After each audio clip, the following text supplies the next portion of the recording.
한 절씩 교독하겠습니다. 제가 먼저 37절 봅니다. 이렇게 많은 표적을 그들 앞에서 행하셨으나 그들은 그를 믿지 아니하니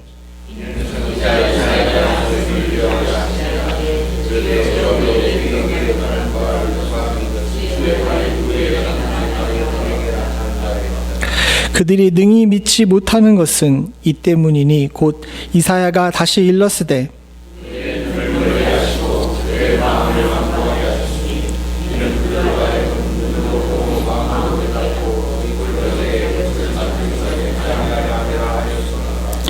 이사야가 이렇게 말한 것은 주의 영광을 보고 주를 가리켜 말한 것이라.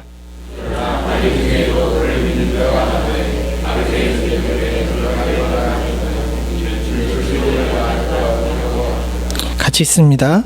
그들은 사람의 영광을 하나님의 영광보다 더 사랑하였더라. 아멘. 오늘 본문은 요한이 예수님의 사역에 대해서 평가하는 내용입니다. 이 요한복음 12장 같은 경우는 예수님의 사역이 거의 끝날 때가 되어서 이제 승리 입성을 앞에 두고 승리 입성이 아니라 십자가 사건을 앞에 두고 마지막 일들에 대해서 이야기하는 본문인데 요 바로 11장 앞인 11장에 무슨 내용이 있었냐면 죽은 나사로를 다시 살리시는 그런 역사가 일어나게 됩니다. 이렇게 많은 역사를 이루는데도 불구하고 사람들이 예수님을 안 믿는 거예요. 그리고 왜 안 믿는지에 대해서 요한이 분석해 놓은 것이 바로 오늘의 본문입니다. 제가 왜 이 말씀을 드리냐 하게 되면 여러분에게는 아주 먼 옛날인 지난주에 우리가 뭐에 대해서 나눴죠? 역시 먼 옛날이죠. 지난주에 뭐에 관해서 나눴냐면 무지에 관해서 우리가 함께 생각해 봤어요. 무지. 알지 못한다는 겁니다. 한국 사람들처럼 똑똑하고 또 다들 고등교육까지 받으신 여러분들 입장에서 볼 때에는 왜 우리가 무지하지라고 생각할 수 있지만 사실은 이 무지는 세상의 교육하고는 관계가 없는 거예요. 이 무지 같은 경우는 영적인 부분입니다. 영적인 부분의 문제는 인간이 자신의 능력으로 해결하기가 참 쉽지가 않아요.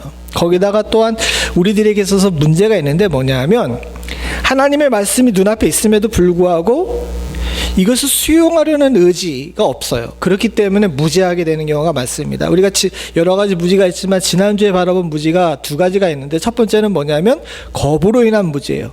겁으로 인한 무지인데 위에 검정색 글자로 뭐라고 써놨습니까? 알고 싶지 않았어요. 그러니까 여기 말씀이 있어요. 그리고 사람들이 더 좋다 그래. 그러나 결국은 내가 알고 싶어야 이게 의미가 있는 거잖아요. 그냥 알고 싶지가 않으니까 그냥 무지하게 있겠다는 겁니다. 또 한 가지 무지가 있는데 그것은 뭐냐면 오해로 인한 무지예요. 오해로 인한 무지는 뭐냐면 알아도 내 마음에 들지 않으니까 내 마음대로 하겠다는 무지입니다. 그냥 간단하게 예를 들어보게 되게 되면 지금 우리가 처음 들어갈 때 임내송으로 그 주기도문송을 해요. 찬송가 635장을 합니다. 근데 이 찬송가 635장을 불러보셔서 아시겠지만 또 악보를 조금 아시는 분들 아시겠지만 쉬워요, 어려워요? 이거 어렵습니다. 제가 나름대로 국민학교서부터 시작해서 고등학교까지 음악을 수를 맞았던 사람이고 그래도 어렸을 때 피아노를 조금 배웠는데 어려워요. 보다 못한 우리 그 집사님, 고집사님께서 저를 연습을 시켜주셔가지고 다 이렇게 했는데 결국은 악보대로 불러요? 내 뜻대로 불러요? 제가 내 뜻대로 부르는 것 같아요? 악보대로 부르는 것 같아요? 안 고쳐지는 거예요. 왜? 이 부분은 알아도 실천에 관한 문제는 사실은 의지대로 되는 문제가 아닌 경우가 있습니다. 악보도 알고 어떻게 불러야 되는지도 아니도 불구하고 시간이 지나게 되게 되면 내 뜻대로 가는 거예요. 제가 간단하게 이 노래 찬송에 관해서 이야기를 했는데 신앙생활도 그런 경우가 많이 있죠. 근데 이걸 성경은 뭐라고 얘기냐면 무지라고 이야기를 해요. 이 문제를 해결하는 방법은 두 가지입니다. 첫 번째는 뭐냐면 하나님이 나보다 더 지혜롭다는 사실을 알고 말씀 앞에 무릎을 꿇고 알고 싶지 않아도 알으려고 노력을 해야 된다는 거예요. 두 번째, 오해로 인한 문제를 해결하는 것은 뭐냐면 사욕을 본받지 말라고 이야기합니다. 지금 무슨 얘기냐면 내 뜻대로 사는 사람이 되지 말라는 겁니다. 옳은 것이 있으면, 옳게 되어 있는 것이 있으면 내 이기심이나 내 자존심을 굽히고 그 옳은 것을 바라보지 않은 것이 진짜 신앙이라고 이야기를 하시는 거예요. 이게 우리가 지난주에 함께 나눴던 겁니다. 여러분, 새로 드리는 말씀이 아니에요. 근데 왜 무지에 대해서 우리가 짚었냐 하게 되게 되면 이 무지를 오래 갖고 있게 되게 되면 불신이 생기거든요. 성경에서도 많이들 그런 부분에 대해 이야기를 합니다. 오해로 인해서 우리가 무지로 인해 가지고 우리가 하나님을 제대로 알지 못하게 되게 되면 잘 알지 못하는 것을 어떻게 믿겠냐는 겁니다. 여러분, 그렇지 않아요? 우리가 뭔가 확실한 것을 눈에 봐야지, 그리고 잘 알아야지 그것에 대한 믿음이 생기는데 우리가 무지한데 어렴풋이 다른 사람이 가르쳐준다 해서 그것을 믿는 것은 어리석은 일입니다. 또 사람은 그렇게 살지 않아요. 즉 무지가 오래되게 되면, 내 무지를 방치하게 되게 되면 그것은 불신이 되고 이 불신의 싹은 자라가지고 우리를 멸망으로 인도하게 됩니다. 사랑하는 성도님들, 우리가 지난주에 무지를 봤다면 오늘 불신을 보게 되는데 이 불신이 어떻게 오는지, 그리고 불신의 파괴력이 어떤지를 함께 보면서 이 불신을 탈출할 수 있는 방법을 함께 나눌 수 있기를 소원합니다. 아까 저도 말씀드렸듯이 불신을 방치하게 되게 되면요, 사랑하는 성도님들, 우리들에게 아주 나쁜 영향을 끼쳐요. 그냥 나쁜 영향이 아닙니다. 히브리서 3장 18절부터 19절에 나와 있는 말씀입니다. 같이 한번 읽어보죠. 시작. 또 하나님이 누구에게 맹세하사 그의 안식에 들어오지 못하게 하리라 하셨느냐, 곧 순종하지 아니하던 자들에게 아니냐. 이로 보건대 그들이 믿지 아니함으로 능히 들어가지 못하는 것이라. 제가 되게 어렵게 써놨는데 19절과 18절을 이렇게 거꾸로 놓고 생각을 하면 돼요. 하나님이 맹세하사 안식에 들어오지 못하게 하는 자들이 있습니다. 이 안식에 들어오지 못하다 그러는데 앞에 있는 히브리서 3장을 쭉 읽어보게 되면 이 천국이에요. 가나안 땅을 이야기하는 건데 결국은 천국을 이야기합니다. 하나님께서 천국, 안식에 들어오지 못하기로 작정한 사람이 있다는 겁니다. 맹세해서. 근데 그 사람이 어떤 사람들이에요? 19절에 보니까 뭐라 그래요? 믿지 아니하는 자예요. 그러니까 무지로 인해서 불신이 생기게 되고 이 불신이 지나게 되게 되면 우리가 어떻게 되는 겁니까? 천국에서 킥아웃된다는 거예요. 쫓겨난다는 거예요. 들어오지 못하게 된다는 겁니다. 그러니까 사랑하는 성도님들, 우리가 이 무지를 해결해야 되고 불신의 문제를 처리해야지만 하나님 나라를 우리의 유업으로 상속받게 되는 줄로 믿습니다. 이 무지로 인한 불신에 대해서 오늘 우리가 함께 읽은 요한복음에 37절부터 41절에 이렇게 얘기를 하고 있어요. 이렇게 많은 표적이 있는데도 불구하고 사람들이 안 믿는다는 겁니다. 근데 안 믿는 이유를 이사야서에 나와 있는 두 본문을 끄집어내 가지고 왜 안 믿는지, 왜 이들이 무지해서 불신하게 되는지에 대해서 분석을 했어요. 첫 번째는 뭐냐면 이사야서 53장 1절에 나와 있는 본문을 인용한 겁니다. 저기 빨간 글씨로 되어 있는 38절의 내용이 이사야 53장 1절이에요. 같이 한번 읽어보죠. 빨간 글씨만 있습니다. 시작. 주여 우리에게 들으신 바 누가 믿었으며 주의 팔이 누구에게 나타났나이까 하였더라. 여러분, 이사야서 53장에서 제일 유명한 구절이 뭡니까? 갑자기 이렇게 물어보니까 여러분 잘 모르시겠죠? 이사야서 53장. 그가 찔림은 우리의 허물을 인하며라는 얘기가 이 53장 4절에 나와 있습니다. 그럼 여러분 눈치채셨겠지만 이사야서 53장은 메시아에 관한 이야기예요. 근데 이 메시아에 관한 이야기를 하면서 제일 1절에 뭐라고 얘기했냐면 주여 우리에게 들은 바를 누가 믿으며 주의 팔이 누구에게 나타났나이까 라는 이런 어렵고 부정적인 이야기로 시작한다는 겁니다. 즉 메시아가 우리에게 왔는데 그가 뭘 전하는데 우리가 들었어요. 그런데 이 들은 게 누구로부터 왔는지를 모르겠다는 겁니다. 그리고 메시아가 무슨 일을 했는데 그 일이 어떻게 나타나는지를 우리가 잘 모르겠다는 거예요. 정리해서 얘기하면 뭐냐면 주님께서 이 땅에 오셨어요. 그리고 우리 가운데도 지금 임재하시는 줄로 믿습니다. 그리고 이 땅에 오셔가지고 또 우리 가운데 임재하셔서 주님께서 우리의 마음을 만지시고 우리의 삶을 지금 인도하고 계십니다.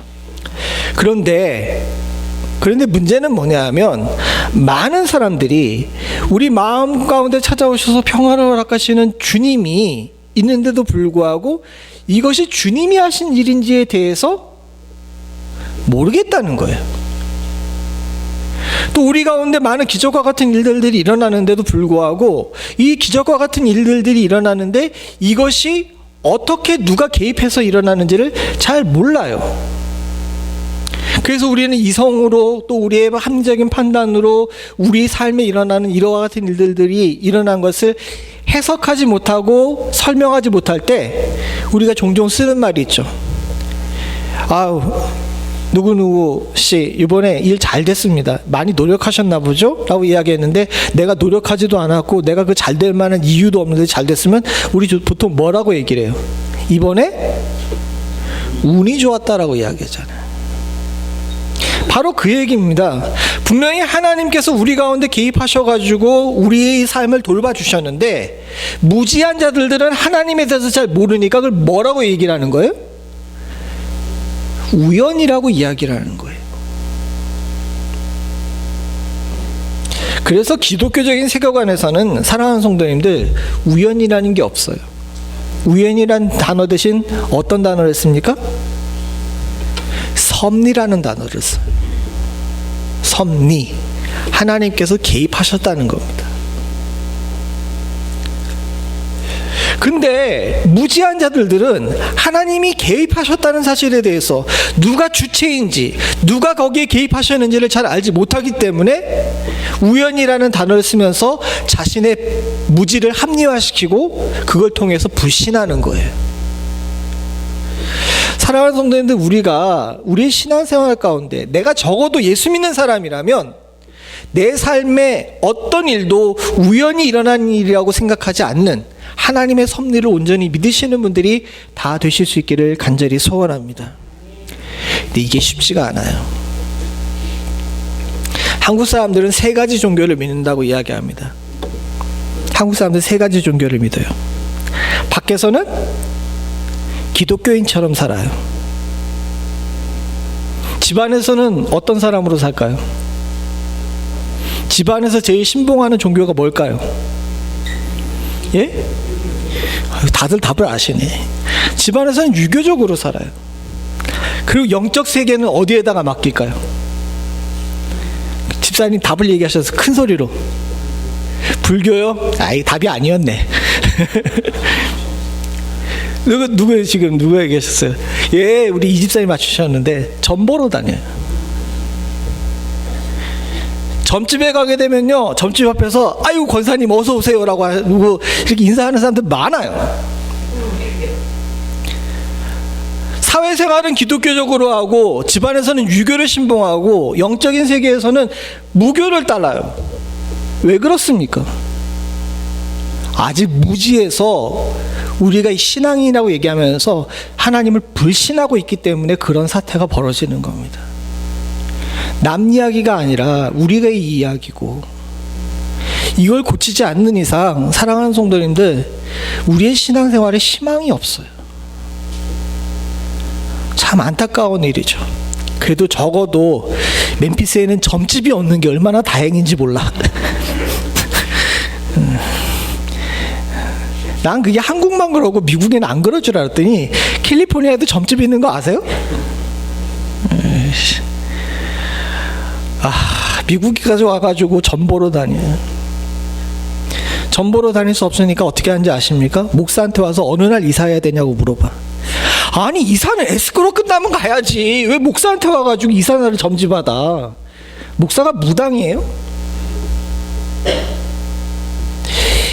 왜 이런 사태가 벌어졌느냐? 성도를 욕하고 목회자를 욕하고 교회를 욕하기 위한 것이 아니라, 사랑하는 성도님들, 우리가 무지했기 때문에 일어나는 불신의 영향입니다. 이런 자들을 하나님께서 안식으로 초대하시겠어요? 절대로 그렇게 안 하실 겁니다.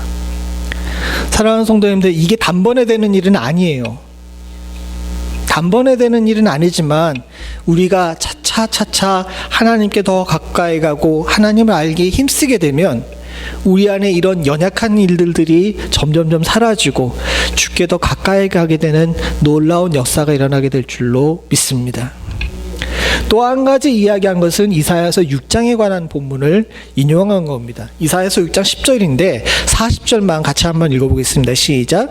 그들의 눈이 멀게 하시고 그들의 마음을 완고하게 하셨으니 이는 그들로 하여금 눈으로 보고 마음으로 깨닫고 돌이켜 내게 고침 받지 못하게 하려 함이라 하였습니다라. 그러면 왜 우리가 일어나는 일들을 보고 이것을 하나님의 섭리가 아니라 우연이라고 보느냐? 그리고 제가 지금까지 목청을 높여가지고 우리가 다 하나님 앞에 더 가까이 가자 그랬는데 몰라서 안 하느냐는 거죠. 그 원인이 어디 있느냐? 39절에 이야기하면서 왜 능히 그들이 믿지 못하느냐라고 이야기하며 그 사태를 분석해 본 결과 뭐냐 하면 하나님께서 우리의 마음을 완고하셨다고 표현했는데 우리 마음이 받아들이고 싶지가 않은 겁니다. 왜? 편해요. 간단해요. 왜 점집에 찾아가는지 아십니까? 여러분, 왜 점집에 찾아가요? 점집에 한 번도 안 가봐가지고 모르겠는데요 그러시면 참 감사합니다. 예. 근데 점집에 왜 찾아가요? 예? 예, 맞아요. 불안하기 때문에 마음의 평안을 찾기 위해서 그런 일들을 합니다. 근데 왜 마음이 불안할까라고 생각을 해보게 되게 되면 그 안에 깊이 들어보게 되면 여기 나와 있는 것처럼 마음이 완고하기 때문에 그래요. 답을 알려주셨는데 모든 것을 하나님께 맡기고 기도하고 감사함으로 앞으로 나아가라고 이야기했는데 눈앞에 있는 언덕이나 가시밭이 참 쉽지 않게 느껴지는 거예요. 하나님 믿고 의지하게 되게 되면 저 홍해도 그곳에 길이 있다는 사실을 알게 되는데 내 상식과 내 의지와 내가 생각하는 세상을 너무 확고하게 믿기 때문에 홍해는 홍해인 거야. 그런 사람들 가운데는 하나님의 섭리가 일어나지가 않습니다. 하나님께서 홍해 앞에서 모세에게 이야기합니다. 내 팔을 들어서 지팡이를 들라고. 근데 모세가 하나님, 쟨 바다인데요 라고 이야기하면서 자신의 상식을 끝까지 주장했으면 홍해가 갈라져요? 안 갈라져요? 하나님께서는 분명히 홍해를 가르칠 수 있는 능력이 있는데도 불구하고 모세에게 팔을 들라고 이야기한 것은 그가 믿음 가운데서 보지 못하는 것들을 보기를 원하셨기 때문인 줄로 믿습니다. 마찬가지로 우리에게도 마찬가지예요. 사랑하는 성도님들, 진짜 믿고 싶으시면 저도 그렇고 여러분들도 그렇고 마음의 완고함을, 즉 내가 가지고 있는 내 머리의 한계를 깨트리고 주님을 온전히 바라볼 줄 아는 그런 겸손함이 우리 가운데 있어야 될 줄로 믿습니다. 하나님께서는 능치 못할 일이 없으시다고 성경에 분명히 이야기하셨습니다. 그런데 우린 기도도 가려서 해요. 기도서 가려서 할 때는 두 가지 이유가 있습니다. 하나는 뭐냐면 뭐 이런 것까지 기도해 라는 이야기입니다. 또 한 가지는 뭐냐면 도저히 불가능할 것 같은 거 기도 안 해요. 그건 신앙이 아닙니다. 작은 거든 크든 모든 문제에 있어서 하나님을 믿고 의지하는 것이 주의 능력을, 능치 못함이 없으신 주의 능력을 내 것으로 소유하는 성도의 능력인 줄로 믿습니다. 사랑하는 성도님들, 바라고 소원하기는 우리의 무지로 인한 불신이 나의 마음의 완고함에서 나왔다는 사실을 기억하시고 이걸 드러내실 수 있는 은혜가 있기를 소원합니다. 지금까지 잘하고 계시는 줄로 믿는데 앞으로도 그렇게 하실 수 있는 은혜가 있기를 바랍니다.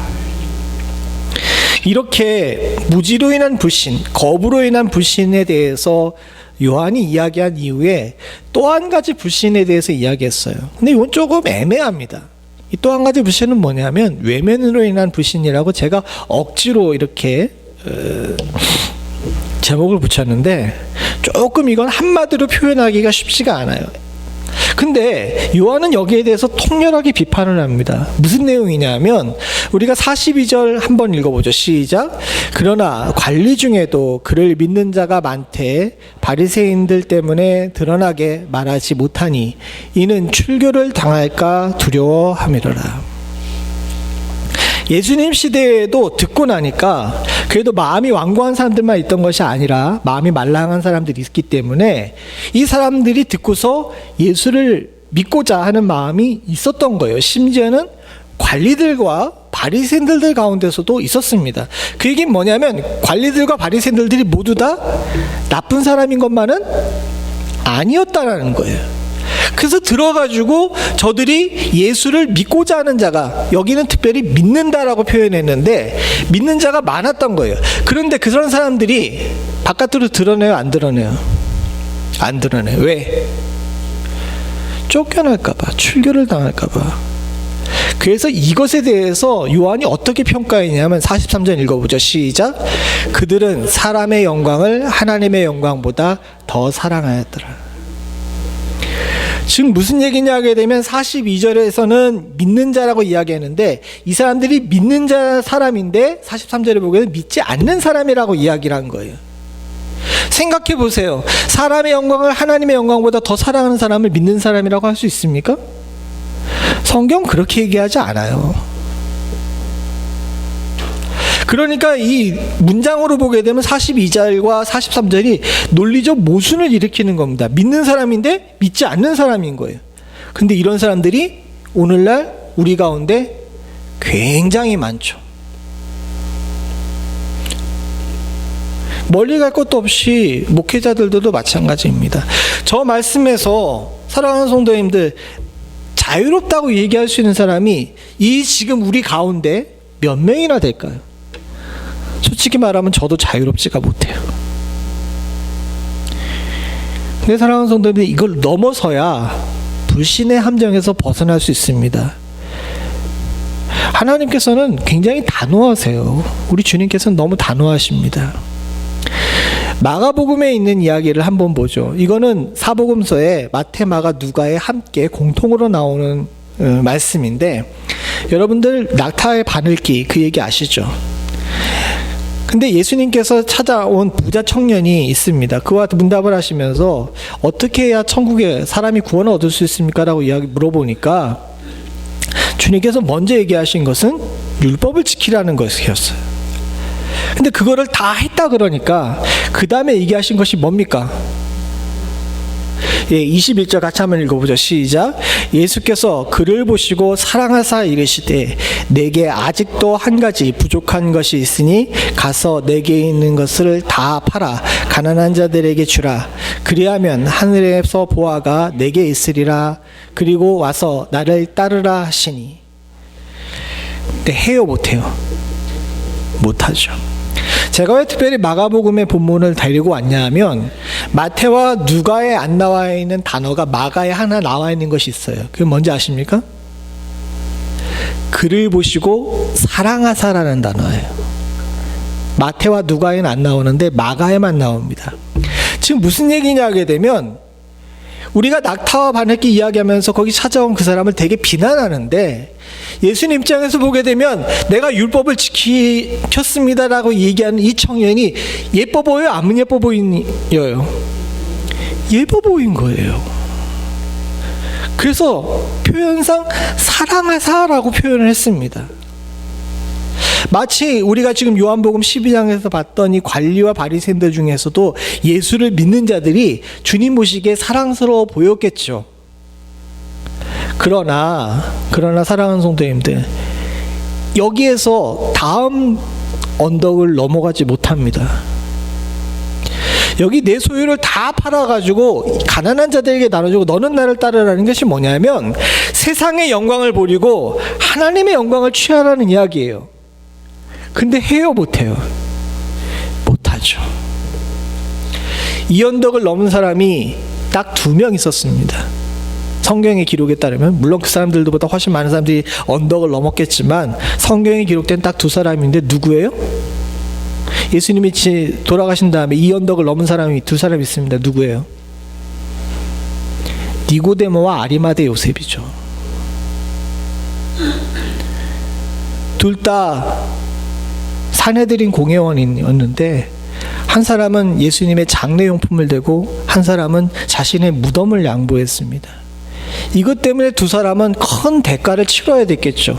그러나 예수님의 십자가 사건을 보고 나서 이들 마음 가운데 자신의 믿음이 틀리지 않았고 이 예수를 따르는 것이 정말 영광스러운 일들이라는 사실을 알게 되니까 그 2사람은 사람의 영광을 버리고 하나님의 영광을 취할 수가 있었던 거예요. 오늘날 교회에는 많은 사람들이 들어와 있습니다. 사랑하는 성도님들, 이 사람들이 모두 다 주님 보시기에 아마 사랑스러워 보일 거예요. 여러분들 하나님께서 사랑하시고 사랑스러워 보이실 줄로 믿습니다. 근데 주님께서는 지속적으로 지금 우리들에게 물어보세요. 여러분들 사랑하시기 때문에 물어보시는 겁니다. 뭐라고 물어보시는지 아십니까? 내 소유를 다 팔아가지고 가난한 자들에게 나눠주라고요? 그걸 물어보시는 것이 아니에요. 뭘 물어보시냐면 사람의 영광을 취할래? 하나님의 영광을 취할래?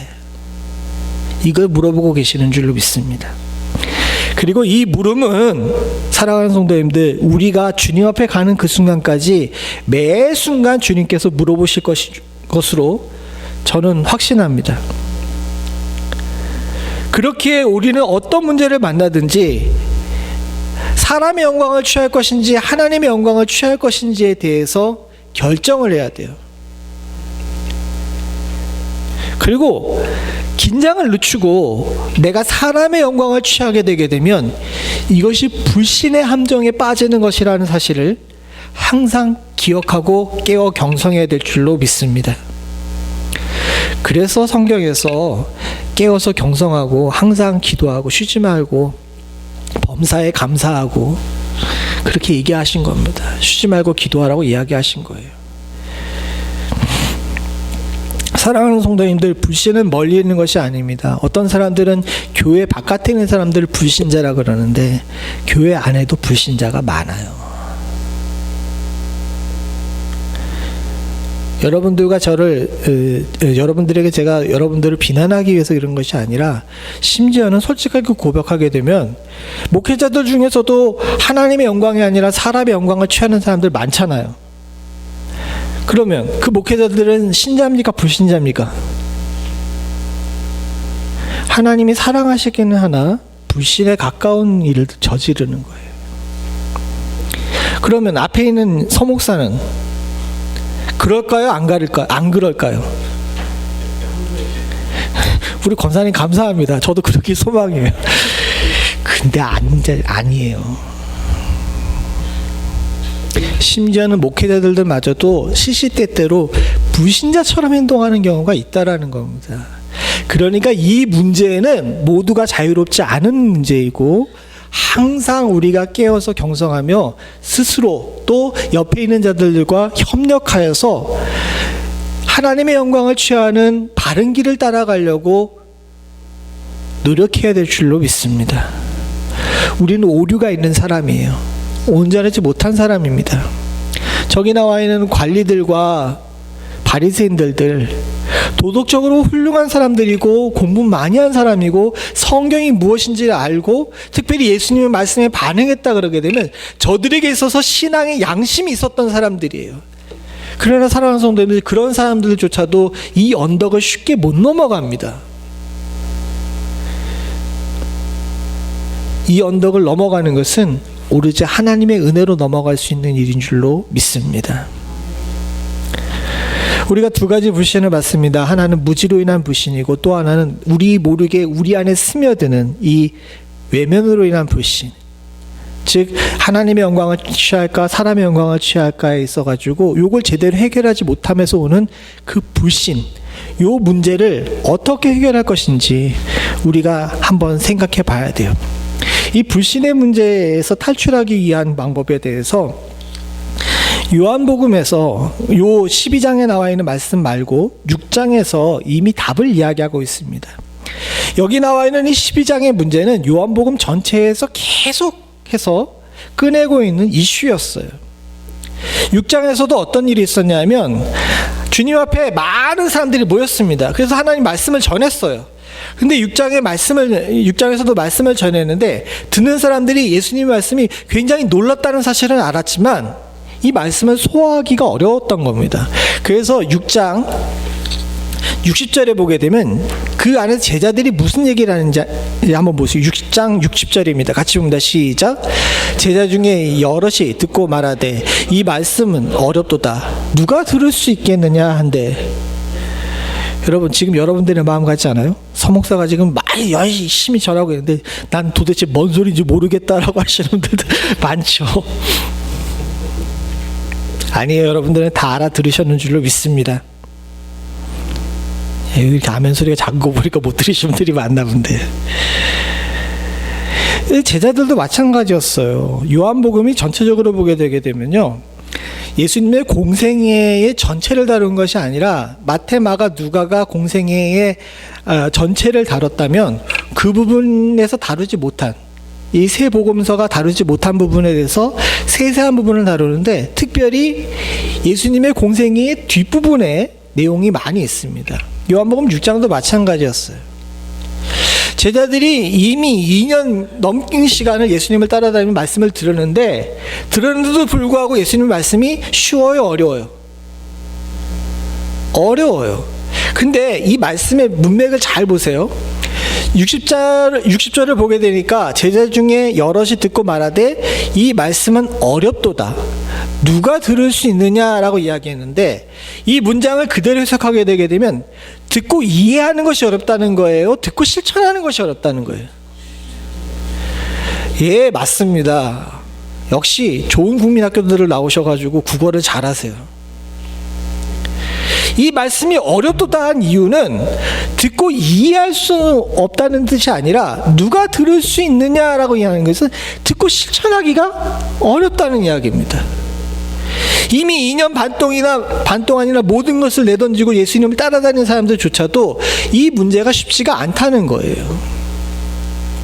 그러다 보니까 무슨 문제가 생겼냐면, 예수님께서 여기에 대해서 설명을 했어요. 61절, 62절 같이 봅니다. 시작. 예수께서 스스로 제자들이 이 말씀에 대하여 수근거리시는 줄을 알고 이르시되 이 말이 너희에게 걸림이 되느냐? 그러면 너희는 인자가 이전에 있던 곳으로 올라가는 것을 본다면 어떻게 하겠느냐라고 이야기합니다. 제자들이 그렇게 이 말씀 너무 어려운데 이거 어떻게 실천하지라고 이야기하니까 예수님께서 뭐라고 얘기하시냐면, 알아듣기 어려우면 내가 여기 이전에 있던 곳으로 올라가는다는 이야기가 그 당시 사람들에게는 좀 이해하기 쉽지만 우리는 성경의 뒷이야기를 다 알잖아요. 무슨 얘기겠어요? 부활하신 후에 승천하면 너희들이 믿겠냐라고 물어본 겁니다. 그러면서 63절에 뭐라고 얘기하냐면, 살리는 것은 영이니 육이 무익하니라. 내가 너희에게 이른 말은 영이요 생명이라 라고 이야기합니다. 즉 육신의 이 틀을 벗고 영적인 세계를 보게 되게 되면 너희가 이 문제를 이해하고 쉽게 받아들일 수가 있을 거다라고 이야기를 하셨습니다. 그런데 64절 같이 보죠. 시작. 그러나 너희 중에 믿지 아니하는 자들이 있느니라 하시니, 이는 예수께서 믿지 아니하는 자들이 누구며 자기를 팔 자가 누구인지 처음부터 아심이라. 뒷부분을 빼고 앞부분을 보게 되면 너희 중에 믿지 아니하는 자들이 있느니라라고 이야기하는 것은 뭐냐면, 영적인 세계를 보여줬음에도 불구하고 아까 얘기한 것처럼 불신의 문제 때문에 믿고 싶지 않은 자들은 안 믿어요. 눈으로 봐도 헛것을 본 것처럼 보게 됩니다. 여러분, 예수님의 부활 사건에서 보세요. 무덤 앞에 찍히던 그 군병들이 예수님이 부활한 사건을 봤을까요? 못 봤을까요?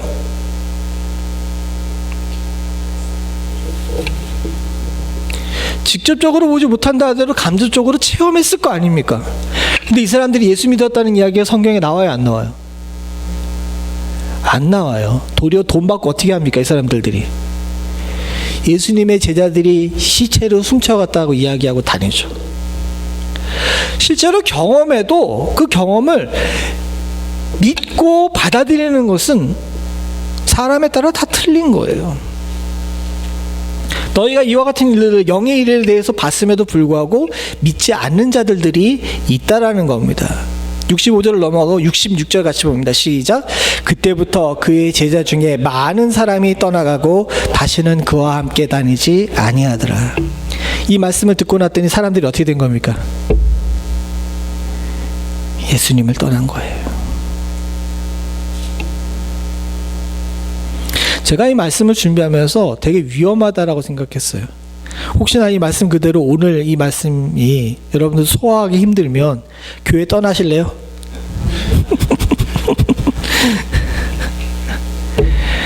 참 다행입니다. 근데 예수님이 저렇게 놀라운 말씀을 전하셨는데도 불구하고 제자들이 떠났어요. 그냥 떠난 게 아니라 제자 중에 많은 사람이 떠났어요. 이게 현실입니다. 사랑하는 성도님들. 아까 전에 사람의 영광을 취할까 하나님의 영광을 취할까 이 두 가지 문제에 대해서 이야기했잖아요. 그런데 이 불신의 문제를 잘 생각해 보게 되게 되면 결국은 내 뜻대로 되는 문제가 아닌 부분도 분명히 있어요. 왜 사람들이 하나님의 영광과 사람의 영광 중에서 사람의 영광을 취하는지 아십니까? 이 목회자들이 주로 하는 이야기인데, 왜 제가 교단의 장로교니까 장로교 목사들은 결혼을 하게 해가지고 이렇게 목회를 어렵게 만드는지 모르겠다고, 천주교 신부처럼 했으면 훨씬 좋았을 텐데 하는 사람들이 의외로 많아요. 이게 무슨 얘기입니까? 목회를 하는데 누가 밟히는 거예요? 그런 거예요.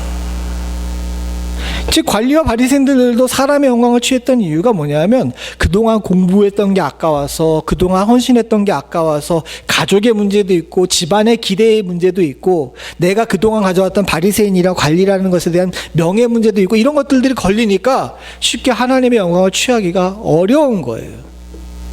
여기 사람들도 많습니다. 왜 예수님을 따르는지 아십니까? 육의 문제에 대한 해답을 주님께 찾으려고 예수님을 따랐던 거예요. 근데 주님께서 뭐라 그럽니까? 이것은 영이요 생명에 관한 문제라고 이야기하니까 자신의 기대를 채워줄 수가 없는 거예요. 그러니까 어떻게 돼요? 제자라는 이름을 가지고 있음에도 불구하고 많은 사람들이 주를 떠나서 다시는 그와 함께 하지 않은 거예요. 그러면 어떻게 우리가 이 문제를 넘어갈 수 있느냐?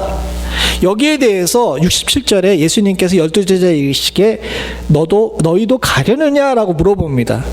근데 이때에 우리의 선배인 베드로,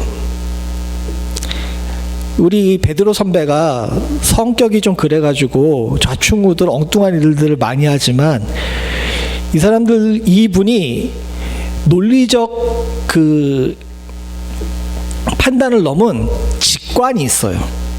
그래서 아주 훌륭한 대답을 합니다. 우리가 베드로 선배를 닮아갈 수 있는 은혜가 있기를 소원합니다. 68절에 한번 읽어보죠. 시작. 시몬 베드로가 대답하되 주여 영생의 말씀이 주께 있사오니 우리가 누구에게 가오리이까? 69절도 읽어보죠. 우리가 주는 하나님의 거룩하신 자이신 줄을 알고 알았사옵나이다. 믿고 알았사옵나이다 라고 이야기합니다. 12명의 제자들도 분명히 이 부분에 대해서 혼란스러웠을 거예요. 그런데 그 가운데 베드로가 이야기합니다. 주여 영생의 말씀이 주께 있사오니 우리가 누구에게 가오리이까? 라고 이야기하죠. 이 말씀에 굉장히 깊은 의미가 담겨 있어요. 무슨 얘기냐면, 사랑하는 성도님들, 베드로도 이때까지만 해도 본인이 확신이 없었어요. 근데 예수님의 이야기를 쭉 들어보니까 예수님이 정답이라는 것은 알겠어. 그러니까 이 예수님이 정답이라는 것을 아니까 어떻게 하는 겁니까? 여기 뭐라고 얘기해요?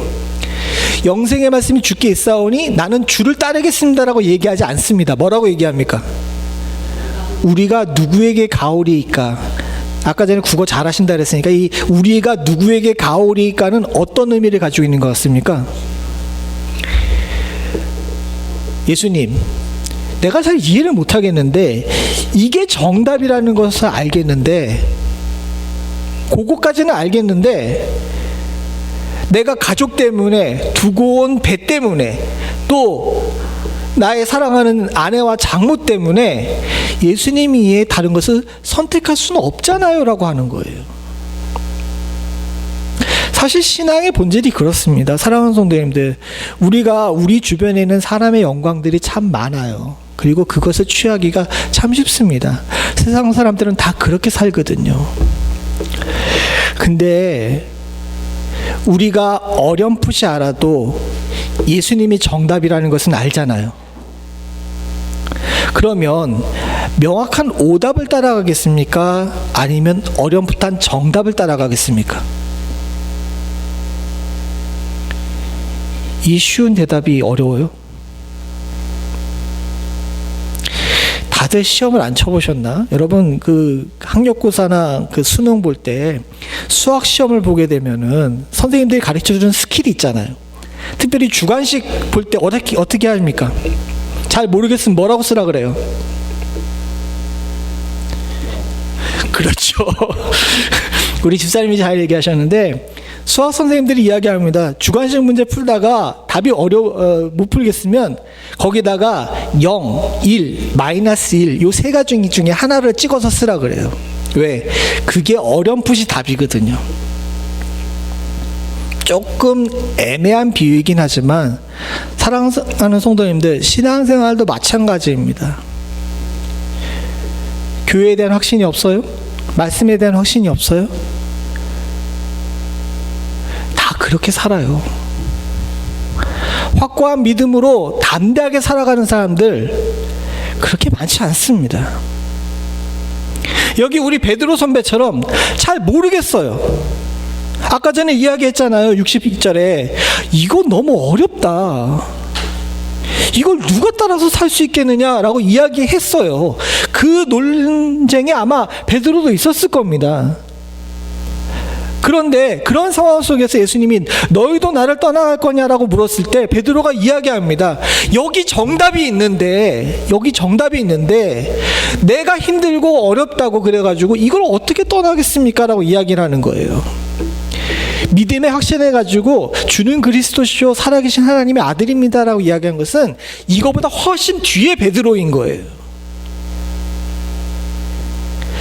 그렇게 이야기할 수 있었던 것은 어렴풋이 알고 있는 이 정답이지만 이거지만 그래서 불신이 자꾸 우리 안에 들어오려고 하지만 그래도 이것이 정답인 걸 아는데 이 정답에서 어떻게 벗어날 수 있겠냐는 거예요.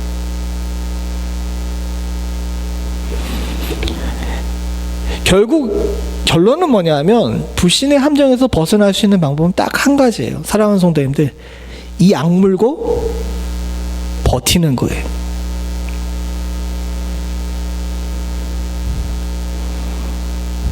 일반적인 목사들의 설교와 달라가지고 좀 죄송하긴 한데 이게 현실입니다.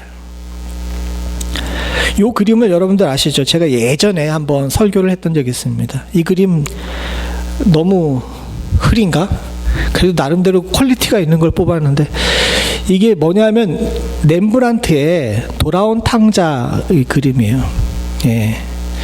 이 그림이 워낙 유명합니다. 지금 러시아에 있는 상트페테르스부르크에 있는 미술관에 걸려있는 그림인데 이것에 관해서 많은 사람들이 분석을 하고 유명한 이유는 뭐냐면 렘브란트가 화가이고 사실은 삶이 그렇게 썩 거룩하진 않았지만 방탕한 생활 가운데서도 참 놀라운 신앙인이었어요. 특별히 그가 말년에 이 그림을 그렸는데 이때쯤 돼서는 그는 정말 하나님 앞에서 그 구도하는 삶의 구도자이자 설교가였습니다. 말로 하는 설교가가 아니라 그림의 설교를 담는 사람이었어요. 그래서 이 그림을 보게 되면 여러 가지 의미가 있습니다. 여기 나와 있는 사람이 그 탕자의 아버지인데 이 아버지가 하나님을 뜻하잖아요. 근데 이 그림은 다 어두운데 어디만 밝아요? 예, 주님만 밝으시죠. 하나님만 밝으세요. 그러니까 이 아버지만 밝아가지고 여기서부터 은혜가 나온다는 이야기를 담고 있기도 하고 옆에 있는 이 아들의 모습을 통해 가지고 여러 가지들을 이야기합니다. 그리고 렘브란트가 그린 이 돌아온 탕자의 아버지의 손을 보게 되면 오른손은 남자의 손인데 왼손은 여자의 손이에요. 그래서 아버지의 은혜와 그 어머니의 사랑을 이렇게 다 담고 있다 그럽니다. 근데 이런 거 다 중요하고 예전에 한번 설교를 했기 때문에 넘어가고 언젠가 다시 한번 이거 가지고 설교할 일이 있을 텐데, 여기에 참 놀라운 것이 있는데요. 탕자의 모습을 보세요. 이 사람 머리가 어떻게 됐습니까? 깎았는지 빠졌는지 모르겠지만 거의 없어요. 그리고 잘 안 보이시지만 신발도 한쪽은 다 너덜너덜하게 신고 한쪽은 아예 벗겨졌어요. 그리고 옷도 거의 넝마의 누더기죠. 그런데 사랑하는 성도님들, 여기 지금 이 보실려진지 모르겠는데 너무 밝아서 그런가? 이 탕자가 옆에 칼을 차고 있어요. 조그만한 칼을.